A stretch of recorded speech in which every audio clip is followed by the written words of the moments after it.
Hello good morning friends. வாங்க இன்றைக்கி நம்ம எம்வி விலாக்ஸ் ஆஃப் மலர்விழி சேனலில் நம்ம பார்க்க போகிறது சூப்பரான சிக்கன் லெக் பீஸுங்க.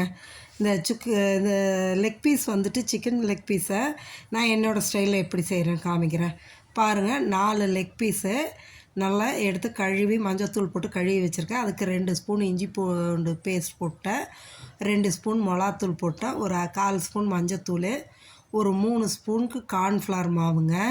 கார்ன்ஃப்ளவர் மாவு ஒரு 3 ஸ்பூனு, ஒரே 1 ஸ்பூன் கடல மாவுங்க.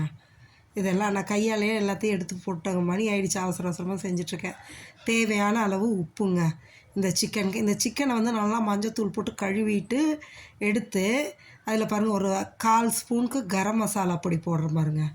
1/4 ஸ்பூன் கரம் மசாலா பொடி போட்டு ஒரே 1 ஸ்பூனுக்கு எண்ணெய்ங்க.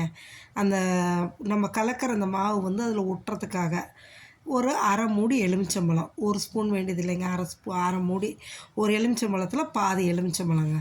அதை வந்து நல்லா பிழிஞ்சு விட்டுக்கணுங்க.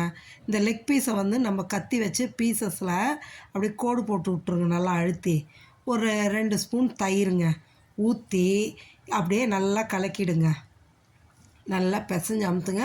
நம்ம அந்த 2 பக்கமுமே வந்து லெக் பீஸில் கத்தி வச்சு ஆழமாக கட் பண்ணி விட்டுட்டோன்னு வைங்களேன், நல்லா இதாகிடும். இது வந்து சுத்தமாக ஒரு 1/2 மணி நேரம் மேடினேட் ஆச்சுன்னா நல்லாயிருக்குங்க.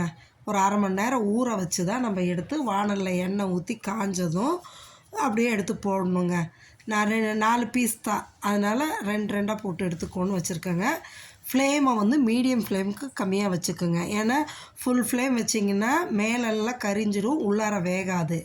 நம்ம வந்து இந்தமாரி மீடியம் ஃப்ளேம் கம்மியாக வைக்கும்போது நல்லா மேலேயும் கிறிஸ்பியாக இருக்கும், உள்ளேயும் நல்லா வெந்து வந்துடும். சரிங்களா? மேலே நல்லா கிறிஸ்பியாக இருக்கும், உள்ளார வந்து அந்த கறி சிக்கன் அந்த ஃப்ளஷ் இருக்குல்லங்களா, கறி சாஃப்டாக நல்லாயிருக்குங்க. அதுக்காக தான் தயிர் கொஞ்சம் நம்ம சேர்த்திக்கிறதுங்க. 2 ஸ்பூன் தயிரும் சேர்த்து இந்தமாரி வச்சு வேக வச்சு எடுத்துட்டிங்கன்னா சூப்பரான லெக் பீஸ் ரெடிங்க. நம்ம கடையில் எப்படி சாப்பிட்றோமோ அதே சேம் டேஸ்ட் நல்லாயிருக்குங்க. நீங்களும் இதேமாரி சிக்கன் லெக் பீஸு செஞ்சு சாப்பிட்டு பாருங்கள். அதே சமயம் இதுக்கு வந்து நல்லா இந்தமாரி சிக்கன் லெக் பீஸ் செய்கிறதுக்கு எண்ணெய் கொஞ்சம் அதிகமாக தேவைப்படுங்க. இது வந்து ஃப்ளாட்டாக இருக்கிற வானல் வைக்காமல் இந்த மாதிரி குழியாக இருக்கிற வானல் வச்சு எண்ணெய் ஊற்றிட்டிங்கன்னா கொஞ்சம் நம்மளுக்கு போட்டு எடுக்க சௌகரியமாக இருக்கும். ஏன்னா திரும்ப இந்த எண்ணெயை நம்ம யூஸ் பண்ண முடியாது. அதுக்காக எண்ணெயை வேஸ்ட் பண்ணாமல் இந்த அளவு செஞ்சு எடுத்துக்கலாங்கங்க. அதிகமாக எண்ணெயை வேஸ்ட் ஆக்காமல் கொஞ்சமாக இது பண்ணி எடுத்துக்கலாம்.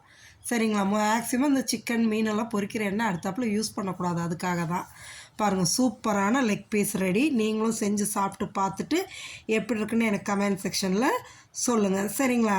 மறக்காமல் நம்ம சேனலை சப்ஸ்கிரைப் பண்ணுங்கள், லைக் பண்ணுங்கள், உங்கள் ஃப்ரெண்ட்ஸ் அண்ட் ரிலேட்டிவ்ஸ்க்கு ஷேர் பண்ணி விடுங்க. டேஸ்ட் எப்படி இருக்குன்னு சொல்லுங்கள், பக்காவாக இருக்குங்க. சரிங்களா? Okay, thank you viewers.